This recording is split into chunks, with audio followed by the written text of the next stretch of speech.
We begin tonight with where we left off last night. Today, the President of the United States sided with 10% of the American people against 89% of the American people. Once again. After the mass murders in El Paso, Texas and Dayton, Ohio, President Trump once again pretended to be considering supporting expanded background checks for purchasing guns, including the mass murderer's favorite assault weapons. And on this program, we ignored the president's feigned interest in new gun safety laws because we saw him do this once before and we knew what was coming today. The Atlantic reports earlier this afternoon, according to a person briefed on the call, the president told Wayne LaPierre in another phone call that universal background checks were off the table. He was cementing his stance that we already have background checks and that he's not waffling on this anymore, the source said. He was never waffling. He was pretending to waffle. Big difference. And on this program, we no longer cover Donald Trump pretending to waffle. We don't think we've mastered how to cover Donald Trump, but that's one thing we've learned. We won't cover him pretending to waffle about gun safety legislation after a mass murder. He will surely do that again, and we will not cover the fake waffling again. In a new NBC News Wall Street Journal poll, 89% of Americans support expanding background checks. 10% are opposed. 10% approve of Donald Trump's conversations with Wayne LaPierre about opposing background checks. 10%. It's decisions like that that are driving some of the other very bad polling numbers for Donald Trump in the NBC News poll. White, college-educated women support any Democrat over Donald Trump by 33 points, 63% to 30%. And white, non-college educated women have shifted their support away from Donald Trump to the Democrat. 49% support the Democrat, 43% support Donald Trump now. A new CNN poll shows the majority of Americans and Democratic-leaning independents want a Democratic nominee who will beat Donald Trump. 54% prefer a Democratic Party nominee with a strong chance of beating Donald Trump. 39% prefer a Democratic Party nominee who shares their positions on major issues. In that poll, Joe Biden continues to lead the Democratic field with 29% of the vote. That is up 7 points since June in that CNN poll. The poll does not show significant gains for any other candidate. Bernie Sanders is at 15%. That's up 1 point. Elizabeth Warren is at 14%. That's down 1 point. Kamala Harris is at 5%, and that's down 12 points since June. Pete Buttigieg is at 5%. That's just up 1 point. And Beto O'Rourke is still at 3% with no change since June. No other candidate gets more than 2% of the vote in that poll. There is good polling news for Democrats in Senate races. Also in Arizona, a new poll shows the incumbent Republican Senator Martha McSally not only running below 50%, which in itself would be a very bad indicator for any incumbent, but it shows her running behind her likely Democratic opponent, retired astronaut Mark Kelly, who is polling at 46%. And Republican Senator Martha McSally is polling at 41% in Arizona, the same state where Democrats picked up a Senate seat in last year's election. And in Maine, the Cook Political Report has shifted its forecast on Republican Senator Susan Collins' seat from lean Republican to toss-up. The leading Democratic candidate in the Maine Senate race is the leader of Maine's House of Representatives, Sarah Gideon. None of this polling information comes as a surprise to our first guest tonight, a political scientist who has been predicting that the Democrats can pick up an additional 6 seats in the House of Representatives in the next election, and possibly more than that, and that Democrats would become increasingly competitive in the Senate races. Political science professor Rachel Bitecofer was our last guest last night. And in our rushed conversation at the end of that hour, she was only able to outline the very basics of her election analysis. She correctly predicted the Democrats' 40-seat pickup in the House of Representatives in last year's election, long before anyone else saw that coming. Professor Bitecofer says that the most important factor motivating voters now on both sides is negative partisanship, what she calls negative partisanship. And in her recent paper predicting that the Democratic candidate will win the Electoral College with a minimum of 278 Electoral College votes, she said the surge in Democratic votes will not be as dependent on the policies advocated by the Democratic candidate as it will be a result of fear of Donald Trump. She writes, the complacent electorate of 2016, who were convinced Trump would never be president, has been replaced with the terrified electorate of 2020.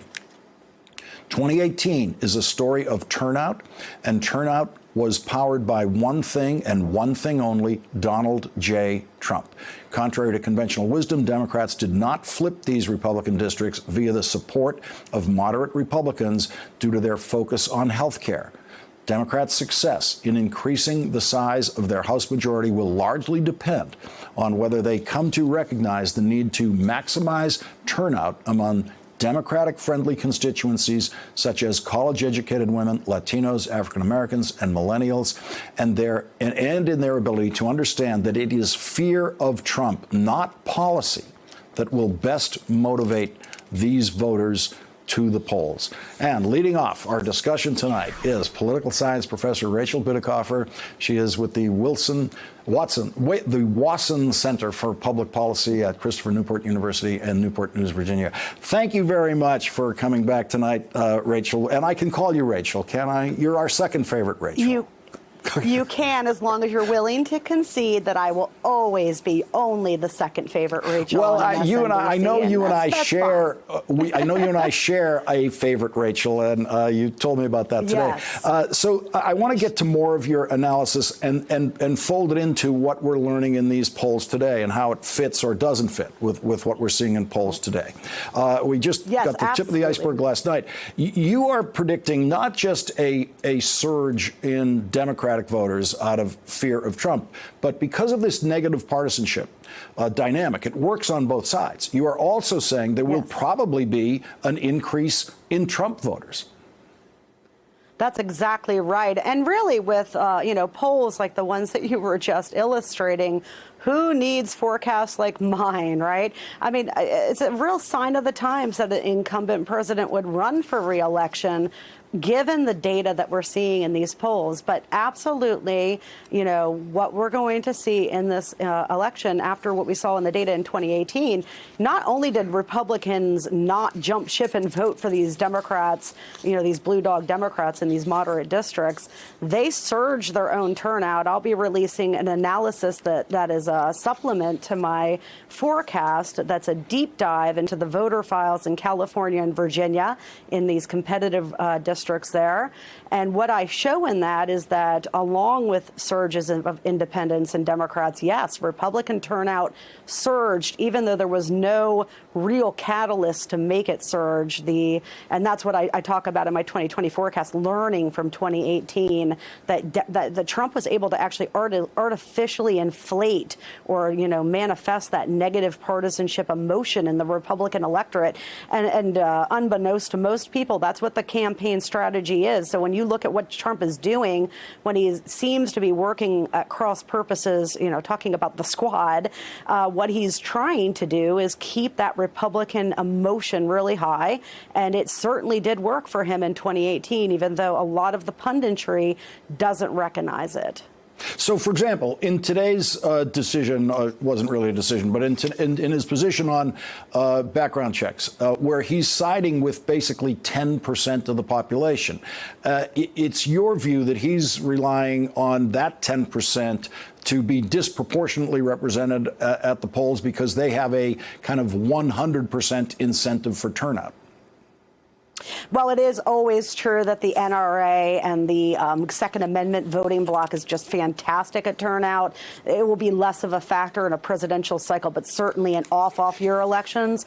That has changed. I mean, as these mass casualty events have escalated, the politics of gun control have switched. It's just that Democrats have been slow to realize that, and they don't yet understand how to campaign and capitalize on emotion, right? They like to talk about gun control where, oh, we're going to, initiate a background check policy, but they don't really know how to tap into voter emotions, and the right obviously does. So, with Trump, to be honest with you, I think in his heart of hearts, he probably wishes that he could take this off the table, but he cannot. I mean, this is the one issue in which the base has him held hostage. He cannot capitulate on this issue because the only thing that he has going for him in this 2020 cycle is that locked in, base, and it's comprised of evangelicals, as Rachel's show is documenting, and also the Second Amendment voters. And Second Amendment voters, they have a take no prisoner mentality. So that is a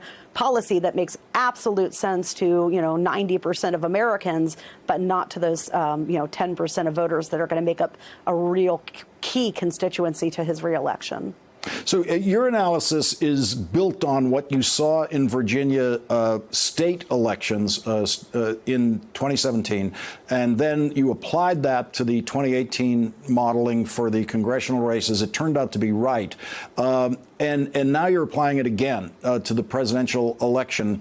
Could you explain to the viewers how it is you determine what it was that actually did win a given congressional district, when there is this common belief that, oh, well, the Democrats ran because the Republicans threatened the health care, and so some swing voters switched over from Republican voting to Democratic voting?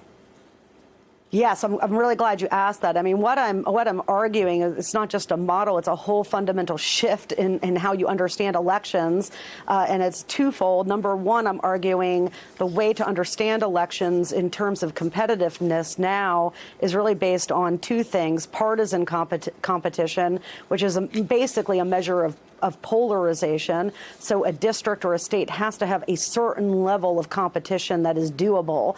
And, when we look at Tennessee, Kentucky, even if you have a really strong candidate, you're not going to be able to win those places because there's just not enough Democratic voters to take you over the edge, even if they turn out in big numbers, and you're not going to convert Republicans to vote for you. And I think the Tennessee Bredesen race last year was a great illustration of that. I told, my followers in July, that race is 100% a lost cause. And of course, even though the polling had showed it close, he ended up getting hammered in that race. So you need a certain amount of competition. But the other thing that I identified is this realignment that's going on in the electorate, and the demographic that's really a great indicator of that is college education. So for a long time, Republicans had advantage with college educated voters. But as you were just citing in that polling data, college education is now an indication of Democratic vote support, not Republican, and the obvious reasons for what you've been watching going on in the Republican Party over this last decade. So when I looked at my model, that's what I was looking for: is not just do you have a compelling story like Amy McGrath, but do you have these district conditions that can produce this huge turnout surge that you can flip? And that's why Democrats, they did quite well in the midterms, but they left things on the table, and I identify 18 races, especially in Texas, where Democrats just failed to understand, high rates of college education, high rates of diversity in suburban areas around Dallas that they could have picked up in the last cycle. And if they target it in 2020, they should be able to pick up in this cycle. I still feel that we are on the tip of the iceberg of your analysis since I've read so much of it. So we're going to have you back. Professor Rachel Bitecofer, thank you for joining us once again. And please, you're going to have to stay with us throughout the election season. We're going to need you. It will be such a pleasure, Solon. Sorry about that. Thank you, Rachel. Really appreciate it. Thanks for checking out our YouTube channel. Subscribe by clicking on the button below for more from The Last Word and the rest of MSNBC.